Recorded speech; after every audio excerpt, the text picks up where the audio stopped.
These audio adventures are supported by listeners like you. Without your help, these stories can't be produced. If these stories feed your imagination, please consider helping me feed my family by visiting joshuadavidling.com/support and becoming a monthly contributor. Or you can tip me on Cash App, $Joshua David Ling. If you'd like to be a sponsor of this podcast in exchange for an audio advertisement, get in contact with me at joshuadavidling.com. Today's episode is sponsored by the following. Christians who are artists, artisans, and creators are a unique unit in the war on culture. They're often over and underestimated at the same time. What does it take to be an artist, and what does it take to win the culture war? Join Joshua David Ling as he rallies the troops to answer these questions and promote the best artists for God's glory. We're in this war together. Join us at the front at joshuadavidling.com/poets-at-war.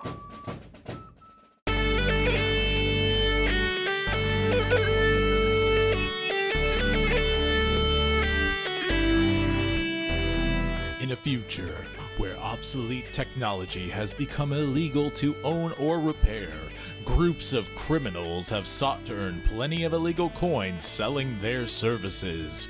One such crew has lots of secrets to tell.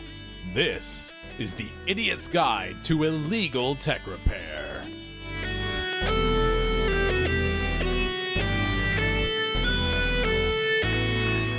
One. Diners in space. There were few diners in that corner of space, but Blayze Halleck knew just the place. It had been a long trip through the darkness there, but he and Pandora were both prepared. Pandora, you ask? Why, she was his friend, and they would be together until the end. Their beat-up space barge was on its last legs, and they thought they could trade it in for some eggs. So they went together to Diners South to rest their aching bones and feed their hungry mouths.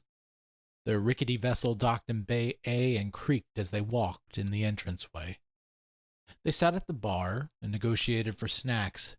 Pandora stretched her arms and began to relax.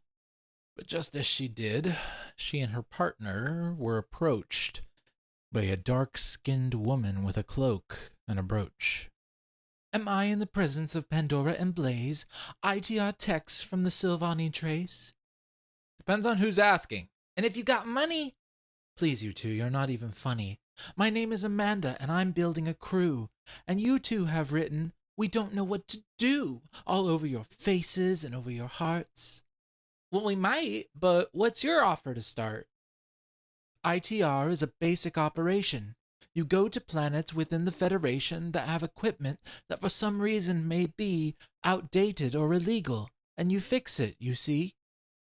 "Why are you explaining our job to us? We've been doing it forever." "My point is that you need support, the kind that can't be severed. I saw your ship, the one in Bay A. I can't believe that's how you live. I have a ship, and I have a crew, and support's what we're willing to give. You cut us in on what you make, and we'll fly you anywhere, from Saturn in this system to the Sylvani Trace, Verdentia, and everywhere." "Ooh, Blayze, this sounds perfect." "I've only one caveat. Pandora and I have our privacy inside your ship and our designated spot." "Of course," she exclaimed. "You'll have your own quarters. I wouldn't have it any other way. We leave at 0500 from Bay E, and when you get there, you'll get advanced pay." 2. Idiot Dope.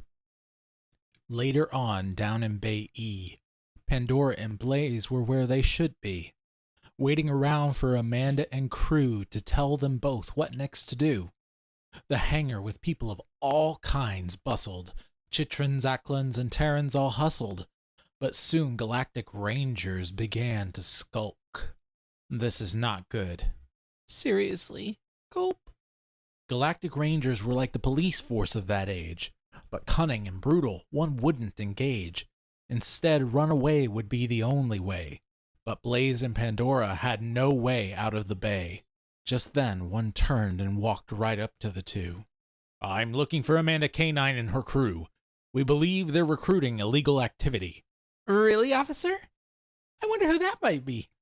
Well, this is their ship right here in Bay E, the Magnus Canis, and who might you two be?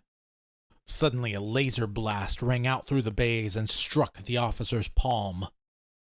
Pandora and Blayze, get in the ship! The voice came from the ship's intercom. The bay door to the ship began to open but was jammed by those who were hoping to catch these criminals as quick as they could. Then Amanda appeared and struck a ranger right where he stood. She had a stun baton and was fighting with no doubts. Blayze began to help. Pandora, get us out!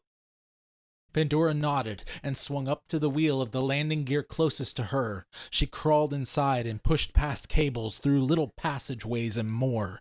Soon she heard a voice from the ship's AI. What are you doing here, young woman? I need to get to the bridge of the ship. Consider that task done.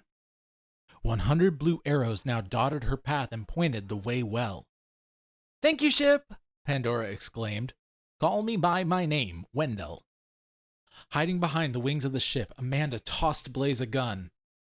What's your deal? I had no problems before you and your ship came along. Just shut up and cover me, Amanda said, rolling behind a crate. Blayze shook his head and gave a sigh. This is great. Just great. Meanwhile, back in the bowels of the ship, Pandora made her way to the bridge. Her head was beginning to ache. It hurt so much, but she pressed on, grabbing her nose's bridge. She emerged from a vent and saw a young man flipping practically every switch. But something was definitely not right as his controls sparked on the fritz. Come on, he urged her on, praying the ship would start up. They're jamming the signal. Do you have an analog auxiliary backup? Who are you? Are you at the feds? I'm a new recruit, and we've got to keep our heads. Now, do you have one or not? Yeah, but it's vampiric. Whatever it takes, you fuel it, I'll steer it. Back with Amanda and Blayze, the lasers continued to sound. They hid behind a pillar and seemed completely pinned down. But all of a sudden, a voice came from on top of the ship, and Amanda yelled, James! Grab on! He yelled to them while lowering a rope. He pulled them aboard. You idiot dope. Just get inside and get her going, Amanda yelled back. And a few moments later, they did just that. Their ship rose up thanks to Pandora and the young man, and then they regrouped to go over plans. 3. Pandora's Box. Once away from the diner's port, everything in the ship fell out of sorts. People yelling and pointing the finger of blame. What is your problem, and what is this, a game? It's not my fault the Rangers recognized me. Whatever, we're safe, so chill out, ladies. I will not chill out. She could have got us killed. But she didn't, and I saved you, so once again, chill. Blayze went to protest this point again, but Pandora looked weak from all that had happened. His bristling changed to a tone of worry. He came over and held her. Tomorrow we'll tell our stories. For now it seems like everyone is beat. I'll show you to your quarters. She led them there, discreet. Once Amanda had left, Pandora cracked a smile and let out a soft whimper as if she'd just ran miles. I'm so very tired. Just sit back and relax. In fact, lay on your stomach and I'll rub your back. Pandora did as Blayze requested. She laid on her pillow and quietly rested. But she didn't know the massage she got was not a normal one. Blayze opened a panel in her back where wires and circuits were spun. He connected her to an outlet to charge there overnight, and he fixed a few connections that weren't exactly just right. You went through a lot today. You sound really drained. I don't know why I get like this. Sometimes it drives me insane. I feel like a normal girl sometimes, and others I feel helpless. And that's what you got me for, Pandora. And you're here so I'm not friendless. And don't feel like you're abnormal at all. You're as human as you can be. Blayze looked inside her back and saw her heart pumping normally. For all the wires were attached to a human heart, it's true. and as he put Pandora in sleep mode, he cried a tear anew. 4. Orientation. As Pandora slept, a visual menu appeared. Every time she slept, this menu interfered. Oh, how she'd love to get some real sleep, but tonight she felt the need to do a sweep. She went through her systems and found some video embedded in her firmware drive Prime, and so she decided to watch one now just to pass the time.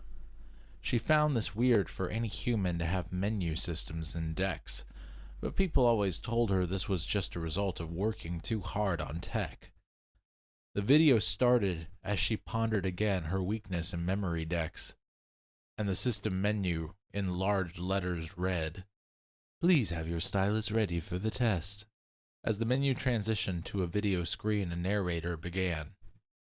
Act 1 and Scene. ITR and the Galactic Rangers. What your responsibility is. ITR is a dangerous profession. Please remember this for the quiz. The Galactic Republican Federation is the only hope against a rogue tech whiz. When technology has run its course after it's created, it's time to throw away all that is outdated. If we do not, our society could crumble. You Galactic Rangers must not bumble. The scene changed from a man in a suit to a scene with an ITR tech. He looked similar to Blayze with shorts and goggles, but a tattoo on the back of his neck. He was repairing a combustion engine, something Pandora had done a lot. Witness the lowly ITR tech and witness his simple plot. He fixes a tractor for a farmer in need, but later the tractor explodes. If the farmer was simply willing to upgrade, this tragedy wouldn't be so. Combustion engines were useful in the past, but now they put us in danger. And this is the sacred duty of a Galactic Ranger, to keep people safe from hazardous techs.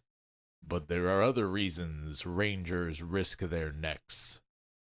The scene changed once again to an actor in purple attire, royal-looking tresses accented by a large choir. Think of Emperor Grieve, the GRF's sworn enemy. Many people use his tech, but they are sordid, can't you see? Vampiric technology is his main form of fuel. Draining blood from a human or animal, no, it isn't cool. The Emperor grabbed a lackey and strapped him into the machine. A second later, after a switch was thrown, the lackey began to scream. Vampiric tech is evil as evil can be. The sanctity of human life demands that we must agree on confiscating all vampiric tech promptly, and any other tech that is against the greater GFR family. You on every level can be a game changer. This is your duty as a Galactic Ranger. The video shut off in Pandora's mind and she stared at the menu, knowing nothing about her muscle tissue being wire instead of sinew. 5. The Grand Tour. Get up, you bunch of slothy bums, Amanda yelled without a qualm. It's time to get to work, you two, she yelled over the ship's intercom. Blayze and Pandora arose groggily and stepped onto the cold metal floor. Blayze chuckled inside himself, seeing Pandora's bad hair war. But a few minutes later her shred locks were tamed and they stepped out into the foyer. And standing there was Dex Kramer, today's liaison for their employer. He was the one who helped Pandora on the bridge the day before, and he would be the one to give them their new home's grand tour. Morning, you two. How did you sleep? Not very shallow, not very deep. Well, at least it wasn't bad, am I right? Let's start your tour off today with something you might like. And so Dex took them on a whirlwind tour of their new home, the Magnus Canis. She was a complicated assortment of parts custom built to help their chances. Blayze was amazed at all that he saw, and Pandora agreed as well. The ship seemed to have infinite stories, and stories Dex was ready to tell. He'd pass by an object and tell them how this saved his life when he was in the Manchuria Canal, or how that gizmo helped him escape hundreds of Grieve's forces and how their jaws did gape. But then Dex came to the heart of it all, the engine Model X20 known as the Grand Mall. Pandora couldn't help herself. She hugged the amazing device. Blayze smiled at her enthusiasm, and Dex said, "Wait till you see what's inside. I did a lot of work on old Mally, too. She can run off any fuel in the universe, even off stale old wood glue. But I only got 3 feeder systems. Amanda's kind of a cheapskate. I keep telling her we need options for fuel, especially as of late." "The vampiric feeder system saved our life yesterday. Hopefully Amanda can see that. You can show her the way." "Yeah, but..." Suddenly, Dex was cut off. The alarm system sounded, and James was ticked off. The one from yesterday who'd lowered a rope, and the one who had called Amanda an idiot dope. He yelled through the intercom for all to hear. "Grevian shit popped out of nowhere. It's a 320 sphere. He's got some big-time munitions, and he's coming over." Amanda's voice pierced the intercom. "Operation Red Rover!" 6. Red Rover. The shields went up, and so did James, to the ship's single gunner port. Blayze went to the bridge, and Pandora stayed with Dex, their situation they needed to sort. Amanda watched with Blayze on the bridge as they noted the tiny craft approaching. 320 sphere? Really, Grieve? Why do you have to be encroaching? "I've read about these. Spheres are small, but their weapons are superpowered. I hope they're going to skirt around us, or our situation will have soured." Just then they received a call, and Amanda answered and said, "Turn around, 320 sphere, or else you will be dead." The Grevian troop didn't laugh or mock. He simply told them this: "You are trespassing on Grevian space. You will receive justice." The next thing they knew, the 320 sphere moved to attack position. It fired shots from its oversized 320 vampiric cannon. They hit the ship and rocked it hard, taking shields down to 82%. It seemed this little Grevian pit bull on destruction was hell-bent. James returned fire, but the ship was fast, augmented by its vampiric drive. The sphere was not simply being driven, it was practically alive. It jumped and dodged James's shots left and right. Then Amanda called down below, "We have to do something! Dex and Pandora, use your brains! Let's go!" Pandora looked at Dex, and Dex back at her, and in a moment they began to smile. "A digital combine sealed in some tape, and then we send it a phantom file!" They got to work quickly, attaching wires to parts. The ship took 2 more hits, and out flew sparks. As Dex welded the combine, Pandora wrapped it in tape, and they loaded a file on it that would do something great. They ran to the gunner port and loaded their gizmo inside, an old compressed air gun. Dex beamed with pride. James looked in disgust. "Just fire the dang thing." Pandora activated the trigger, and their toy began to sing. It shot out into space and began to track for digital vampiric signals, and it found no lack. The signal given off by the sphere's vampiric weapon called to the gizmo like a light to a moth, and forward the combine was beckoned. A few moments later it stuck to the hull, and in an instant its weapon dulled. "Quickly, Dex! That button there!" Dex pushed the button, and a green gel was bared. It stretched from the ship and wrapped around the sphere and began pulling it in. "How's that for fear? This little troop's gonna tell us his lies. Good work, team. You all win a prize. We'll get some very expensive secrets from him and sell 'em to the feds. Man, this is such a win!" 7. Prisoner. The Grevian troop was brought aboard and handcuffed to a chair. There wasn't a shred of mercy in his evil stare. But Amanda seemed unfazed by this, and instead began to pace back and forth in front of him with swagger and with grace. "Well, well, well, what do we have here? A little soldier far from home? What are you, a little sightseer?" That icy stare from the Grevian troop simply would not lift. His countenance was one of stone, his face would not shift. In any case, here's the deal. We'll fix your ship, you will go back to your home, and no one will tell of this. But in exchange, we copy your hard drives and do what we will with that. Suddenly the troop grew rigid, and in Amanda's face spat. Amanda closed her eyes at the spit and tried to regain her composure, but she failed at this moment, and her anger won her over. James charged into the interrogation room and began to hold her back. "You're mine, you indecorous Grievian creep!" "Amanda Canine, get back!" The Grievian troop smiled at this. "Oh, so Canine's your daddy. What's he talking about, Amanda?" "Please, he's just being catty." "Whatever, it's my job to extract information. I'm good at putting on the hurt." "Just leave him alone for now. No dinner or dessert."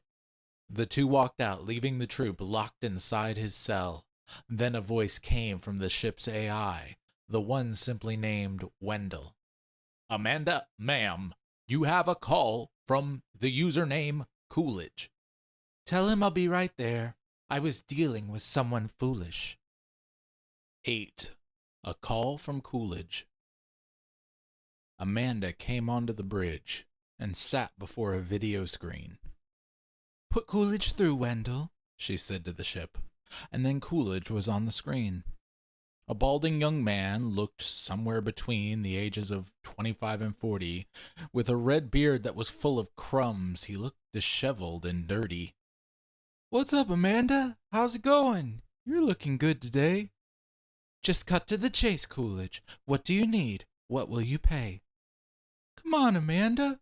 Pretty thing, sunshine. I thought we could talk, maybe have a glass of wine." "If that's your mission, the answer is no.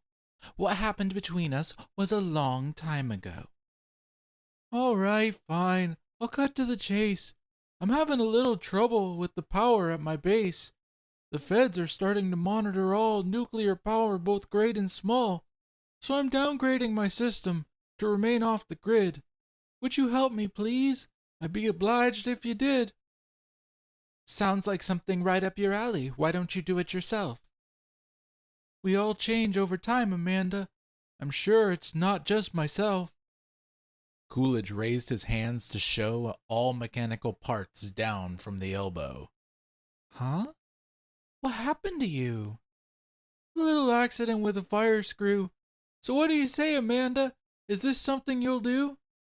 Amanda stood, thought for a moment, and stared down at her shoe. Then she looked out at the stars, her arms folded across her breast.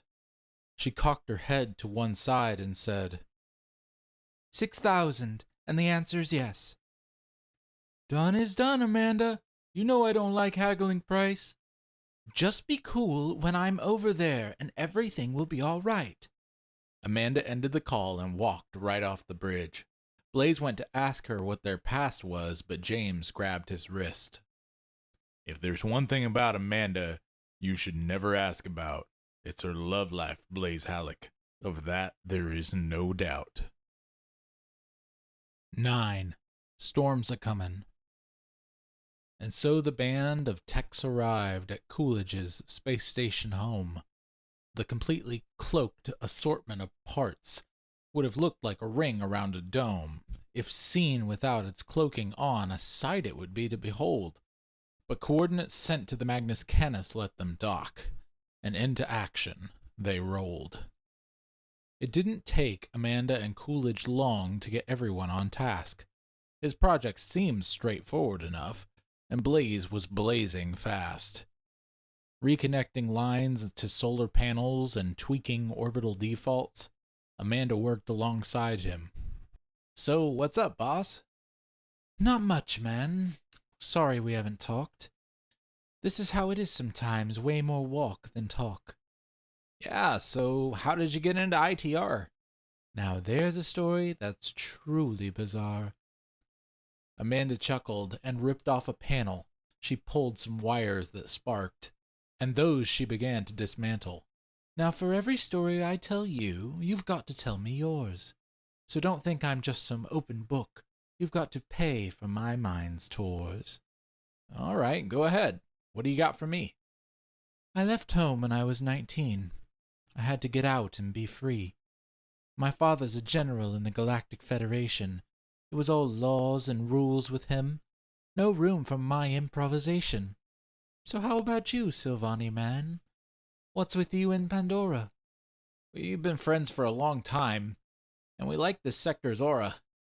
We've been traveling around searching for a home, a place to finally settle down, a place to call our own. But I'm not sure we ever will. We love to travel about, and we love ITR way too much to be bored and do without. Amanda smiled, and the two continued, working in harmony. While in the docked ship, the Magnus Canis, someone had broken free. The Grievian troop the team had captured was skulking through the ship, unaware if he could escape and give his captors the slip.